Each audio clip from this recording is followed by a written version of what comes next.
Fa tena ahazoana tombotsoa maharitra ve ty hoe manao fanompoana amin'ny fo mizarazara ty e?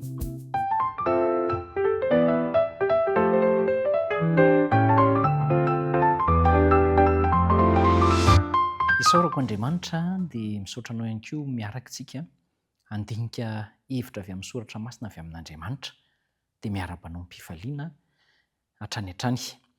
Hiresaka momba n'ity hoe fanompoana amin'ny fo mizarazara ity isika.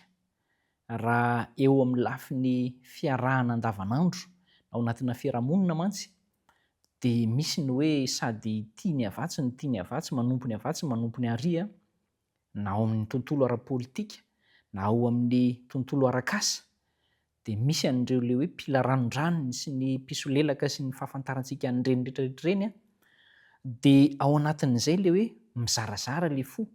Mihevitra ny olombelona matetika hoe ahazoana tombotsoa ady sy aroa izany, kanefa izay tombotsoa izay ve maharitra? Fa izao, rehefa niresaka tamin'ny vahoaka Josoa, nazava ny teniny. Andao raisika ny soratra masina ao amin'ny Josoa 4:20, andininy 7:20. Izao no voalaza amin'ny anaran'i Jesosy hoe: "Aroa Josoa tamin'ny vahoaka, tsy mahay manompo an'i Jehovah ianareo, fa Andriamanitra masina izy. Andriamanitra saro-piara izy ka tsy hamela ny fahadisoanareo sy ny fahotanareo." Ohatry ny hafa kely ny haino an'izay hoe Andriamanitra tsy hamela ny fahadisoanareo sy ny fahotanareo izay. Na ianao aza angamba mieritreritra hoe mba tsy mety kosa izany tenin'ny Josoa izany. Kanefa dia izay no resahan'i Josoa. Inona ny antony?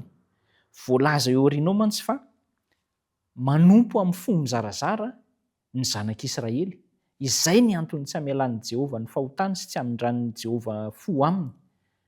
No ilay fo mizarazara hoe androany manaiky rapitso mandana hoe sady manaiky an'Andriamanitra no manaiky andriamanin-kafa. Tena tsy misy famelan-keloka mihitsy anie ho an'izay miseho hoe manompo an'Andriamanitra nefa miankohaka miafina amina zavatra hafa, mety ho sampy.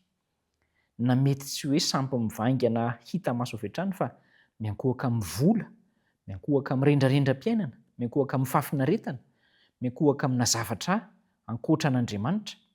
Tsy misy famelan-keloka azon'ny olona izay milaza tena fa manompo an'Andriamanitra na kristianina, nefa mbola zavatra hafa ihany koa no ataony miaraka amin'izay. Izay no tian'i Josoa hambara eto, ary mamaly an'ilay fanontaniantsika hoe ny fo mizarazara ve ahazoana tombotsoa maharitra? Tsia. Mety androany ianao mahazo tombotsoa rapitso ianao potiky ny fizarazaran'izay fonao izay, ary ho atsingevan'ny ataon'ny tsirairay ihany ny vokatra izay iseho amin'ny farany. Ny vahoaka an'Andriamanitra tamin'izany fotoana, ny Israelita, dia nanao an'izay safidy hoe amin'ny fo mizarazara izay. Ary hita ao amin'ny tantara foana izay hoe nivadika indray e, manompo indray e, mivadika indray dia mitady famondram-po dia ohatran'izay foana. Dia ahelin'Andriamanitra sy avelan'Andriamanitra hiatra amin'izy ireo ny famaizana sy ny fandringanana ary. Fa aty amin'ny testamenta vaovao ihany koa tsika dia mahita ny tantaran'ny momba ny Laodikia izany, izay sary anohitra entina maneho ny fiangonan'Andriamanitra amin'ny andro farany. Fa ity fiangonana Laodikia ity dia voalaza fa manana toe-panahy matimaty. Ary ilay fahamaty-matesana dia miseho amin'ilay hoe mieritreritra ny tenany fa efa mety, mieritreritra ny tenany fa ambony, mieritreritra ny tombam-bidiny ho tena miavaka noho ny hafa, dia mahatsapa hoe miadana mandeha amin'izao ny fiainana. Dia manjary mitsilano-danika ohatry ny nataon'ny zanak'Israely hoe tsy niady intsony nandroaka ny Kananita, ary ny farany dia tsy totosany hatramin'ny farany izay takian'Andriamanitra aminy. Mananjoan'ny Laodikia ihany koa izany.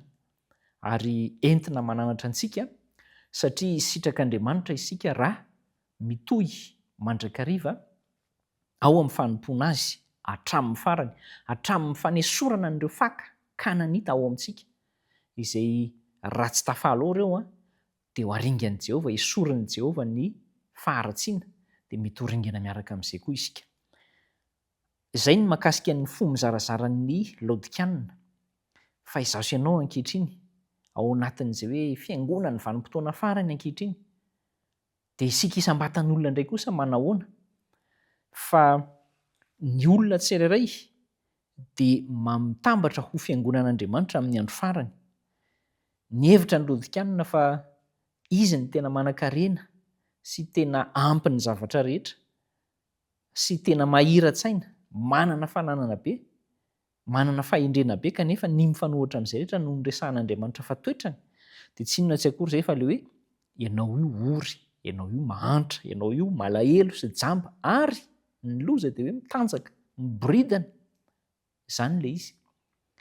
Ny fijerin'Andriamanitra asy ianao dia tsy mitovy amin'ny fijeriko anao izao na ny fijerinao azy izao. Fa Andriamanitra mahita amintsika hoe mitanjaka mampalahelo, jamba, ory. Isika nefa mihevin-tena mitafy ara-dalàna, mihinana ara-dalàna ohatra, na manao zavatra mety, kanefa mety tsy izay ny fahitan'Andriamanitra satria misy asa mbola tsy vitantsika ao no ilay fo mizarazara.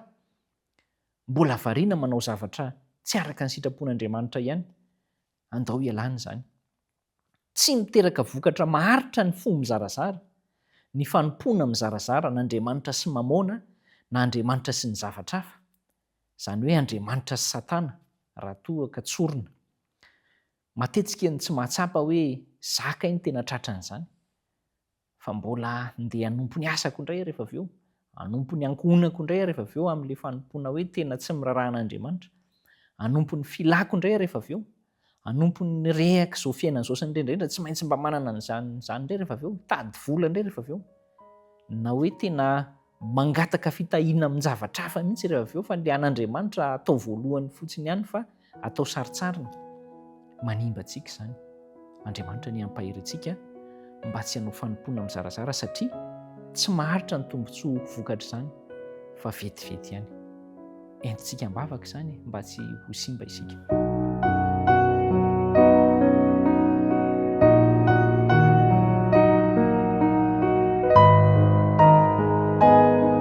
Tompo, mamindrafo aminay ary sitraka mihitsy mba tsy ho potika ao anatin'ny fo mizarazara ny fanompoana ianao. Ko ampio izay handray fanapahan-kevitra entitra sy mahitsy fa hanompo an'i Jehovah tahaka ny fandraisan'i Josoa fanapahan-kevitra ho an'ny teniny sy ny taomany ny ankonany ao aminao hatrany hatrany.